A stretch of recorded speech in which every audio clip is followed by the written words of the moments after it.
You don't notice it at first. The exhaustion feels normal. You blame your schedule. You think maybe you need more sleep, less caffeine, a longer vacation. But something doesn't add up. Even on quiet days, you feel tired. Even after rest, you feel heavy. There's a weight that follows you, not on your back, but in your mind. And that weight has a name. It's the people you allow too close. We often underestimate how expensive presence can be. Not physical presence, but emotional presence. The kind of person who enters a room and, without touching you, changes your entire internal state. Someone who walks away lighter because they left their burden in your head. That's the kind of fatigue no supplement can fix, because it's not chemical, it's spiritual. This isn't about blaming others. It's about understanding a quiet truth. Who you allow into your mental space shapes how strong, stable, and self-possessed you can be. You can have perfect routines, clean environments, and daily affirmations, but if you're constantly giving mental real estate to draining personalities, you'll still wake up feeling fragmented, focused but tense, productive but hollow. That's the hidden cost no one talks about. And the most dangerous part? These people rarely look dangerous. They aren't loud. They don't insult you. They might even care about you. But that's what makes them so hard to spot. They come as friends, partners, colleagues, or even family. They come with smiles, with concern, with the words, "I'm just trying to help." But over time, they chip away at your clarity. Your peace becomes their playground, and your identity becomes diluted in their presence. Have you ever walked away from a conversation feeling more confused than before? Have you ever shared something meaningful and felt unseen, interrupted, or redirected? Have you ever tried to set a boundary only to be met with guilt, silence, or subtle emotional manipulation? That's not random. That's energetic erosion. It's how people drain you, not with force, but with patterns so familiar you forget they're not normal. The Stoics taught that we must protect our minds like we protect our homes. You would never leave your front door open to strangers.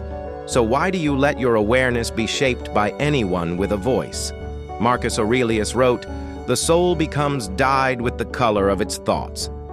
But thoughts are not born in isolation. They're often shaped by the people we surround ourselves with. Let the wrong ones in, and your thoughts no longer belong to you. This video is not about calling people toxic. That word is too blunt, too empty. It's about recognizing subtle personalities that camouflage themselves as harmless, but consistently leave you energetically poorer.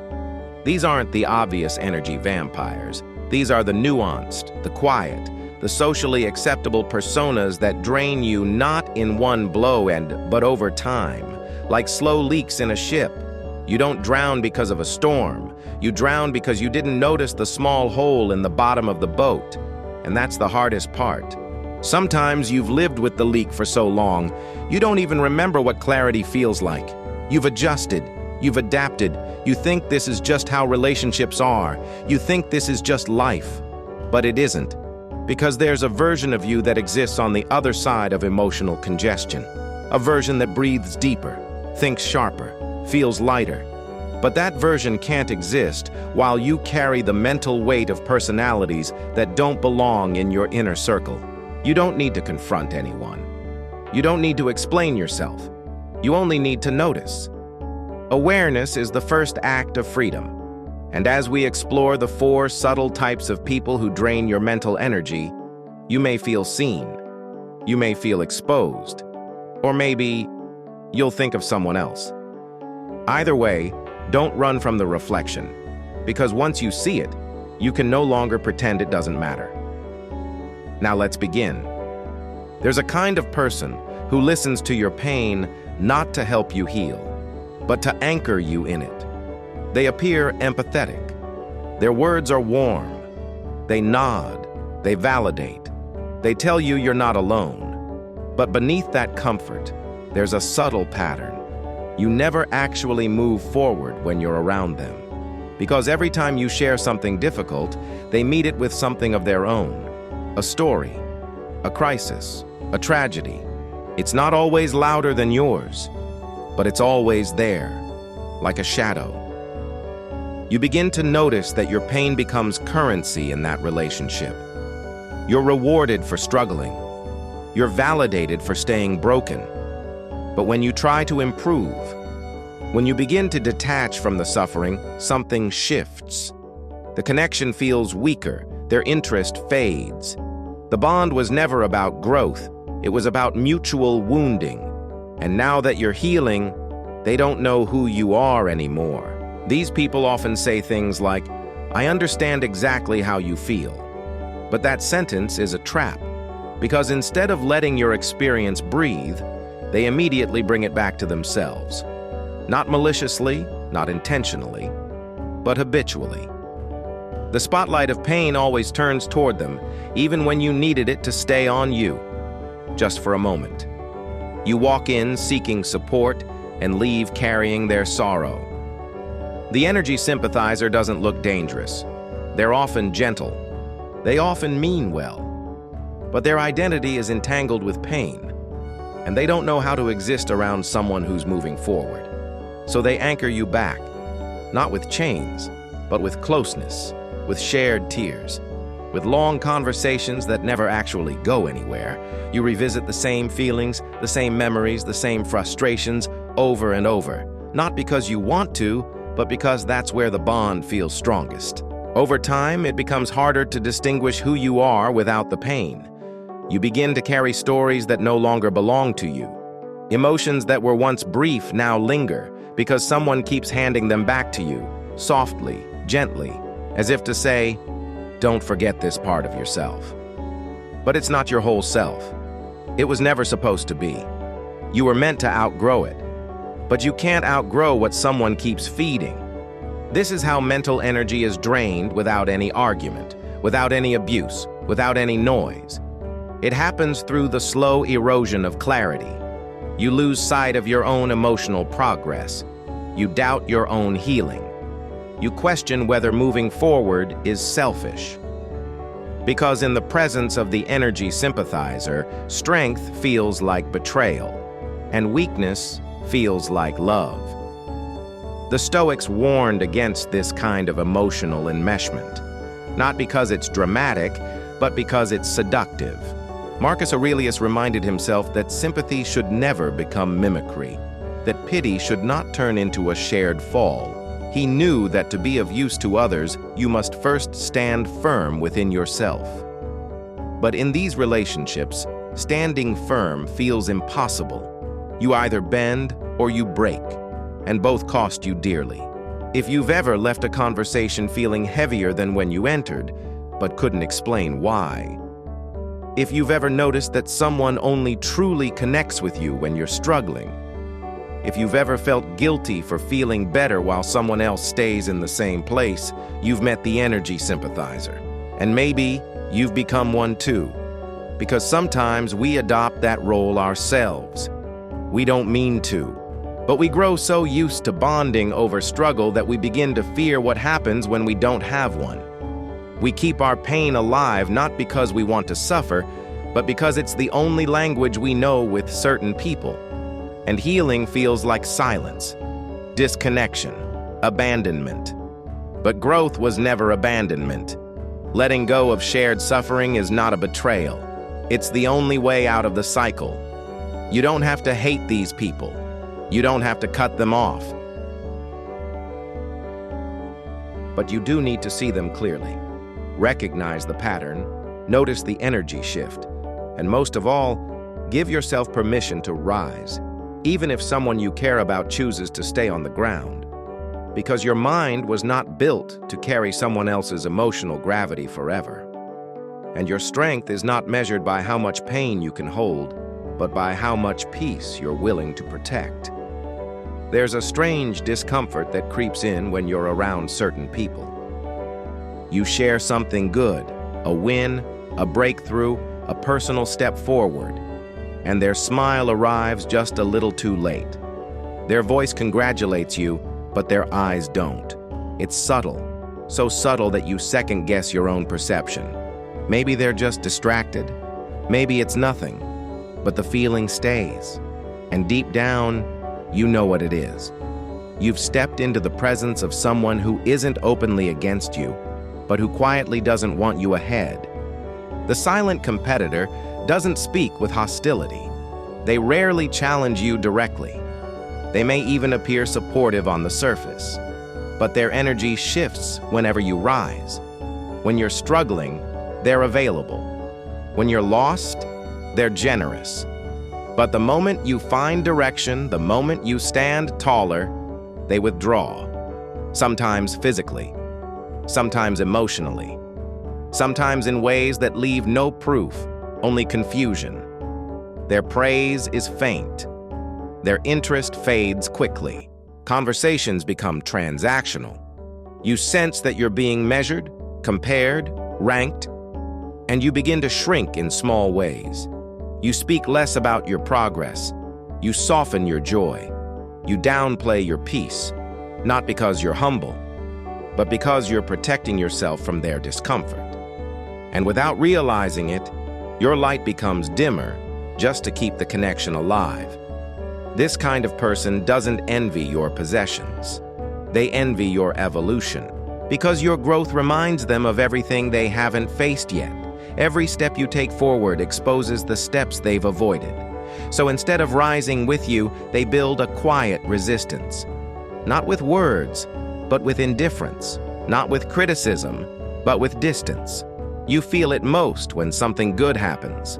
A promotion, a new habit, a mindset shift.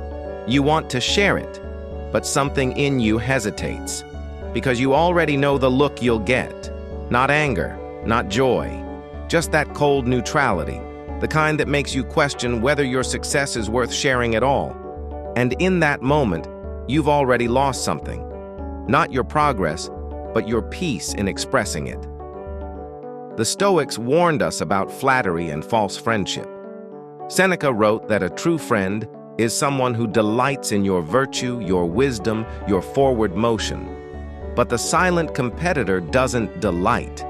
They observe, they record, they keep mental score.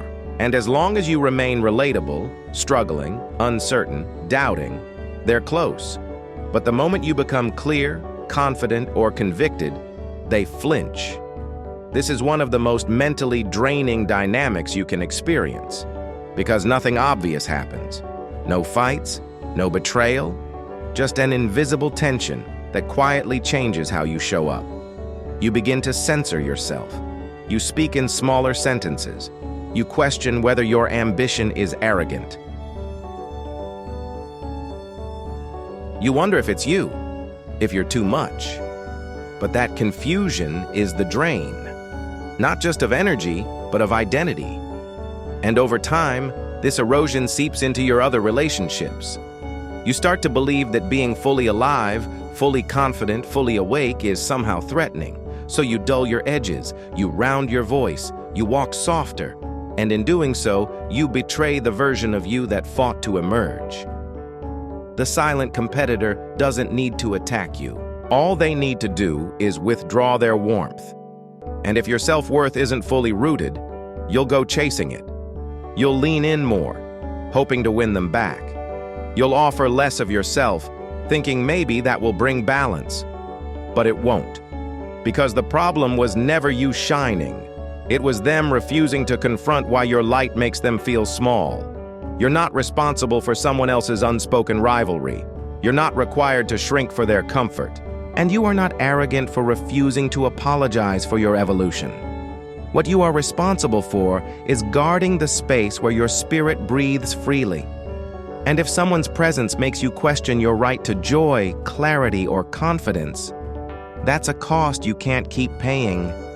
Let your growth disturb them if it must. Let your clarity expose what they've buried. That's not cruelty. That's truth doing its work. And if the bond breaks because you refuse to slow down, then it was never a bond, only a leash. You are not here to dim so someone else can stay blind. You're here to rise, even if it makes the silence around you louder. Some people carry storms wherever they go. Not on purpose, not with visible violence, but through a constant state of unresolved chaos. Their lives are a revolving door of emergencies. Their days are stitched together with problems that never seem to end. And when they enter your space, they don't knock. They crash through, dragging their storm behind them and expecting you to stand in the rain with them. At first, it feels like you're being helpful. They need you. You're stable. They're not. You listen. You guide. You offer clarity. But soon it becomes clear that clarity isn't what they're seeking. They don't want solutions. They want a stage. And you're the captive audience. The chaos conductor doesn't create drama for attention. They live in it like it's oxygen. Silence feels threatening. Stillness feels like failure. And when you offer calm, they mistake it for distance. So they escalate. A small problem becomes a crisis. A delay becomes betrayal. A disagreement becomes war. You try to bring the temperature down, but they need the heat to feel alive. And slowly, you start absorbing it. Their urgency becomes your tension. Their panic becomes your background noise. You find yourself checking your phone more, anticipating the next message. You can't relax fully because part of you is on standby, waiting for their next wave of chaos to arrive. And it always does. What drains you isn't the content of what they bring. It's the frequency, the volume, the inability to pause. Every conversation feels like a fire drill. Every interaction is infused with intensity. There's always a new villain, a new catastrophe, a new misunderstanding. And you, caught between being compassionate and being exhausted, begin to lose your balance. The Stoics taught that peace isn't the absence of conflict, it's the presence of self-command. But around the chaos conductor, self-command feels impossible. You react more than you reflect. You respond more than you choose. You spend your emotional energy on their storms and have none left for your own direction. This isn't about turning your back on people in pain. It's about recognizing the difference between pain that seeks healing and pain that seeks attention. The former softens you. The latter empties you. And the chaos conductor doesn't just visit. They build a camp inside your mind. You replay their stories. You internalize their chaos. You mistake their volume for importance. And before you realize it, your day is shaped by their needs, not yours. Sometimes they're not loud. Sometimes they appear as people who always need saving.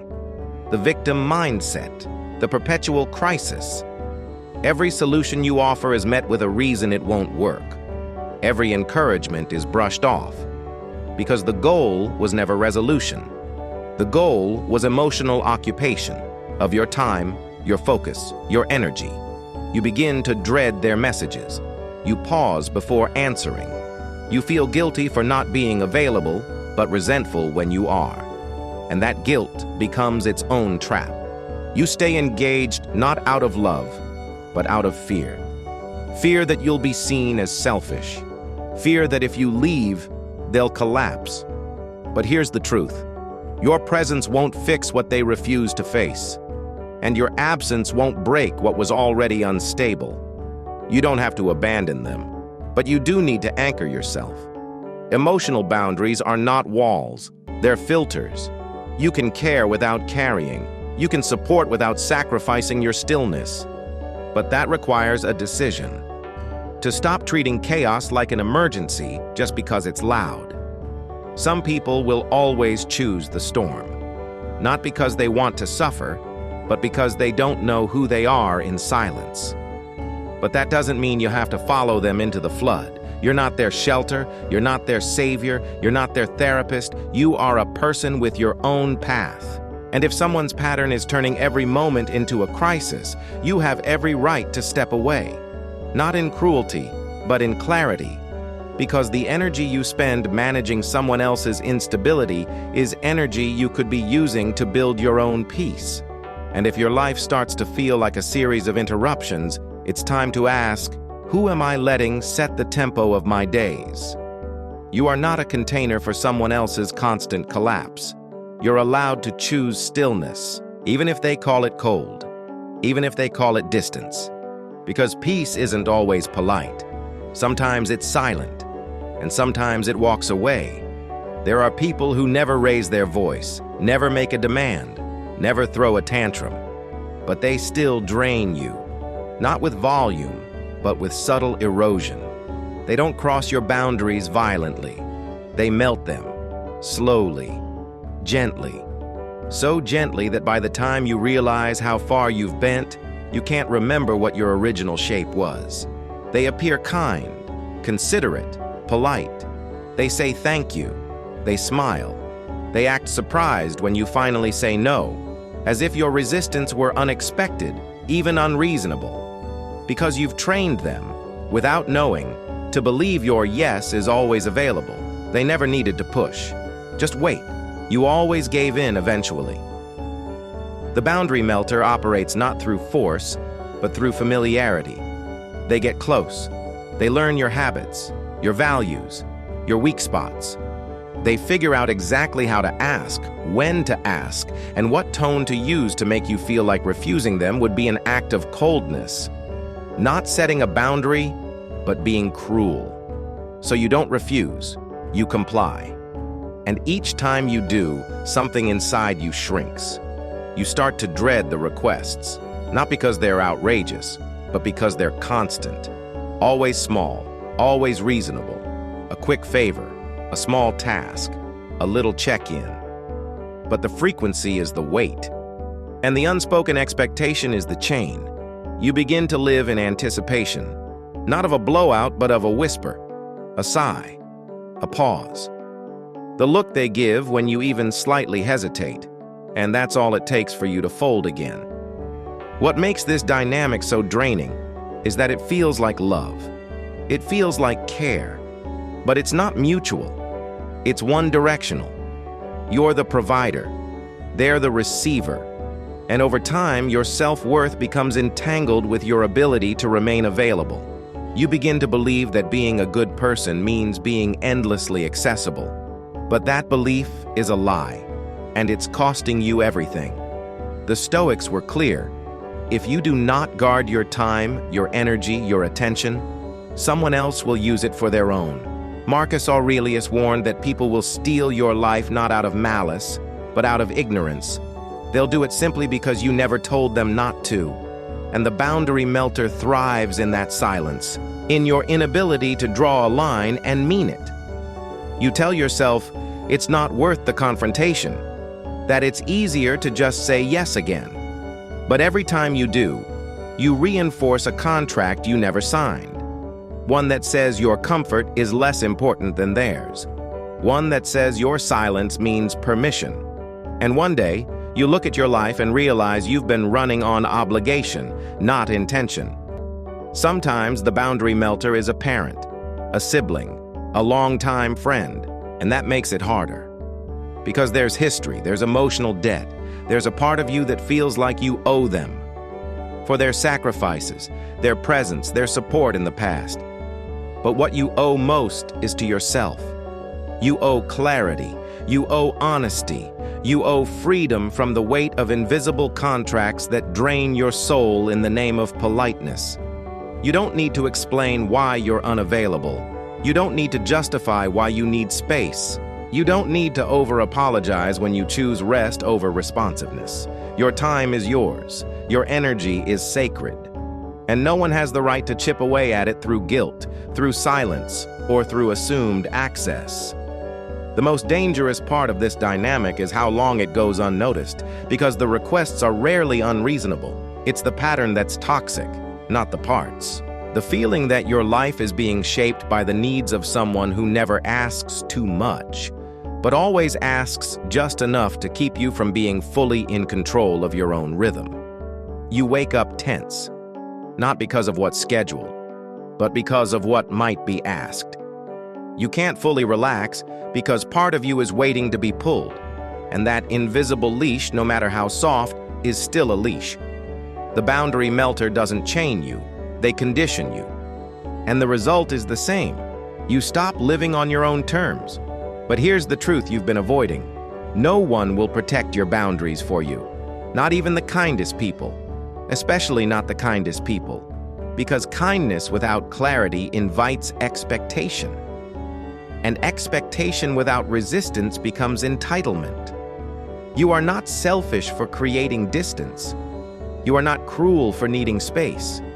You are not wrong for wanting to breathe without being watched. You don't need to slam the door. You only need to close it with quiet confidence. The kind that says, "This is where I end, and this is where you no longer get to enter without permission." Because the people who truly respect you won't melt your boundaries. They'll recognize them and stand on the other side without complaint. You've seen the patterns now, the weight behind certain conversations, the subtle shifts in your own posture, your own words, your own silence. You've begun to notice how often you abandon yourself just to keep the peace.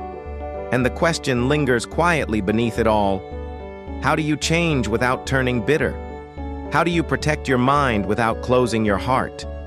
This is the turning point. The moment where awareness becomes a decision.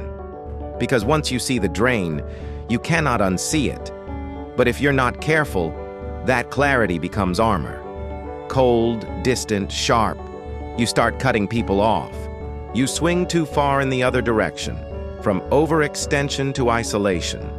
And while the silence feels like a relief, it also starts to feel like loneliness. The solution isn't to become colder. It's to become clearer. Boundaries are not walls built in anger. They are doors built in calm. You don't slam them. You don't decorate them with warnings. You simply decide who walks through, how long they stay, and how often they return. Not out of spite, but out of wisdom. The Stoics never taught withdrawal from the world. They taught mastery of self within it. Seneca warned that we often confuse virtue with avoidance, that real strength is not in hiding from people, but in standing firm in ourselves when we're near them. The question isn't whether you love others. The question is whether you remember yourself when you do. Because here's the trap. You begin this journey thinking the problem is them, the people, the takers, the noise. But eventually, you see it more honestly. The real breach was internal. You didn't defend your own time. You didn't respect your own limits.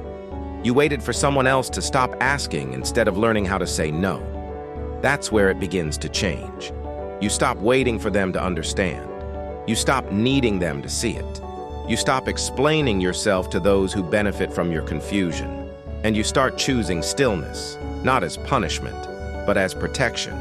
You start answering slower, saying less, pausing before you agree.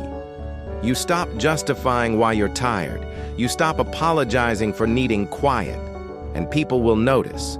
The ones who were used to your silence will call you distant. The ones who were used to your availability will call you selfish.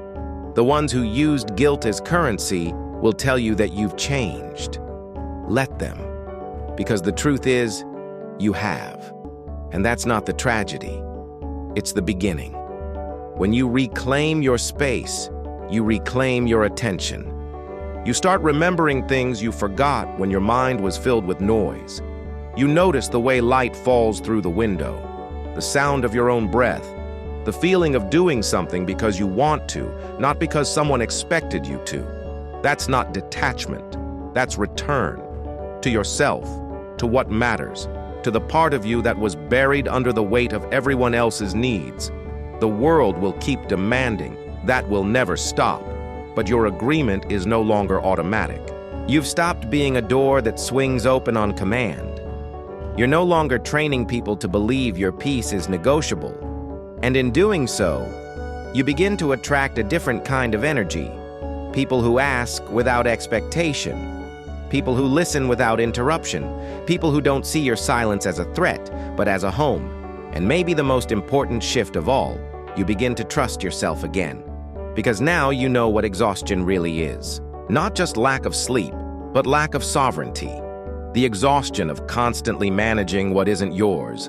The tiredness that comes from smiling through pressure. From softening your no into a maybe. From being emotionally available to people who aren't spiritually aligned. That's over now. Not with a scream, not with a speech, but with a decision. You don't have to become hard. You just have to stop being soft where softness is not sacred. You don't have to reject love. You just have to stop mistaking self-erasure for kindness. Let your boundaries be quiet. Let your peace be loud. Let your time be yours. And above all, let your presence be something you offer, not something they consume. Because protecting your energy isn't selfish. It's spiritual hygiene. And the moment you stop leaking energy into places that never return it, you begin to live with clarity again. What surrounds you shapes you, not all at once, not obviously, but over time, in whispers, in glances, in expectations, in the way people speak to you, in the way they speak about themselves around you. Their values leak into yours. Their urgency bleeds into your calendar. Their chaos stains your calm. And without knowing it, you become what you allow near. Your thoughts are not isolated events. They are reactions, reflections, echoes. And much of what you call your inner world is a collection of other people's noise, repackaged in your voice. That's why this work matters, not just to protect your energy, but to reclaim your identity. Because if you don't choose your circle with clarity, your circle will choose your character without asking. It starts small. You start speaking in a tone that's not yours. You joke about things that used to make you uncomfortable. You tolerate what you once knew was unacceptable. And each time you do, a part of you moves out, replaced by a version shaped to fit the room. Not because you're fake, but because survival has always required adaptation. The problem is that you never stop to ask if the people you're adapting to are worth becoming. You don't owe access to everyone who reaches out. You don't have to remain consistent with a version of you that was created under pressure. You're allowed to grow into boundaries that didn't exist before. You're allowed to remove yourself from conversations that make your spirit flinch. You're allowed to protect your inner space like it's sacred. Because it is. And if you don't, the cost isn't just exhaustion, it's erosion. The slow fading of self-trust. The quiet confusion about why you feel heavy after being around certain people. The unexplained tension in your chest when a name lights up your phone. The guilt for feeling relief when a plan is canceled. These aren't random feelings. They are signals, warnings. The soul doesn't shout, it withdraws, and you feel the silence. The Stoics believed that the most important thing to master was not the world, but one's own response to it. But that mastery begins with attention. What you permit, what you normalize, what you choose to stay around. And if your surroundings constantly test your peace, then peace is not being tested. It's being stolen. So now you stand here, more aware than before, maybe a little angry. Maybe a little ashamed for how long you let certain patterns live rent-free in your mind. That's okay. That's part of the return. The only way to reclaim the self is to face where it was given away. You don't need to fix everything today. You don't need to cut every thread at once. You only need to see clearly. And in that clarity, begin choosing again. Choose who gets your time. Choose who hears your thoughts. Choose who sits with your silence. Because not everyone deserves access to your presence. Not everyone has earned the right to your inner world. Some people are only meant to pass through, and others were never meant to enter at all. The soul takes the shape of what it frequently contemplates. That includes people. If your mind is constantly filled with tension, confusion, guilt, or performance, you will reflect those traits. But if you begin surrounding yourself with clarity, peace, curiosity, stillness, those traits begin to grow in you like a new language. You become what you allow. And if you've spent too long allowing what doesn't serve you, this is not your failure. It's your awakening. Because now you know. And knowing demands a different kind of silence. Not the silence of retreat, but the silence of command. The kind that says, I know what I need now. I know what weakens me. I know what nourishes me. And I will not trade my peace just to make someone else comfortable in my presence. Protect your energy, not with anger, not with arrogance, but with discernment. The calm, rooted knowing that your mind is a garden, and you are the only one who decides what grows there. If these words stayed with you, if someone's face came to mind, or if your own reflection felt exposed, then maybe it's time to stand still and choose again. Subscribe for more reflections like this, not just to hear them, but to remember them when the world tries to make you forget. The journey back to yourself doesn't begin with noise. It begins with one quiet decision.